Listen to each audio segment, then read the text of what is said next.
அனைவருக்கும் வணக்கம். நான் பிரபாகரன், ஜோதிடர், சென்னையிலிருந்து பேசுகிறேன். இப்போ நான் என்ன சொல்ல போகிறேன்னா, இந்த அரசாங்க வேலை எப்படி கிடைக்கும் என்பதை பற்றி தான் சொல்ல போகிறேன். கருத்தில் கொண்டு பயன்பெறுங்க. உங்கள் ஜாதகத்தில் இல்லை உங்கள் பிள்ளைகள் ஜாதகத்தில் இருந்துச்சுன்னா, நீங்கள் அரசாங்க வேலை எதிர்பார்த்துட்டு இருந்தீங்கன்னா உங்கள் ஜாதகத்தில் இந்த அமைப்பு இருக்குதா பாருங்கள். அது உங்களுக்கு கண்டிப்பாக பயன் தரும். எப்படியும் உங்களுக்கு கவர்மெண்ட் வேலையை, அதாவது அரசாங்க வேலையை வாங்கி தந்துடும். கருத்தில் கொள்ளுங்க. ஒருவருடைய ஜாதகத்தில் லக்கணம் எதுவாக இருந்தாலும் குருவும் சூரியனும் ஒன்று கூடி எந்த கட்டத்தில் அமர்ந்தாலும் அந்த கட்டத்துடைய தசாபுத்தி வரக்குள்ள அவங்களுக்கு அந்த அரசாங்க வேலை கிடைக்கும் சொல்லி முன்னோர்கள் குறிப்பும் அதை தான் கூறுது. நூல்லையும் அந்த குறிப்பு தான் இருக்குது. நீங்கள் கருத்தில் கொள்ளுங்க.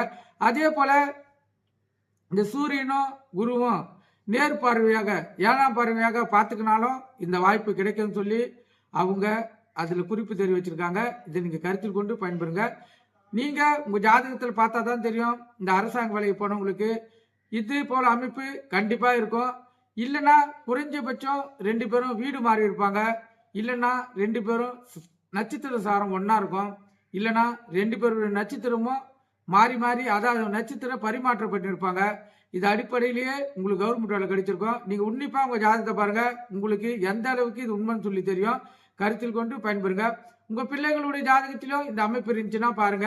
கண்டிப்பாக அவங்க நீங்கள் அரசாங்க வேலையை அந்த பிள்ளைகள் போல நினச்சிங்கன்னா அவங்க போலன்னு சொல்லி அதாவது அவங்களுக்கு விருப்பம் இல்லைனாலும் இந்த அமைப்பு கண்டிப்பாக உங்களை அரசாங்க வேலைக்கு போக வைக்கும். கருத்தில் கொண்டு பயன்பெறுங்க. நன்றி, வணக்கம்.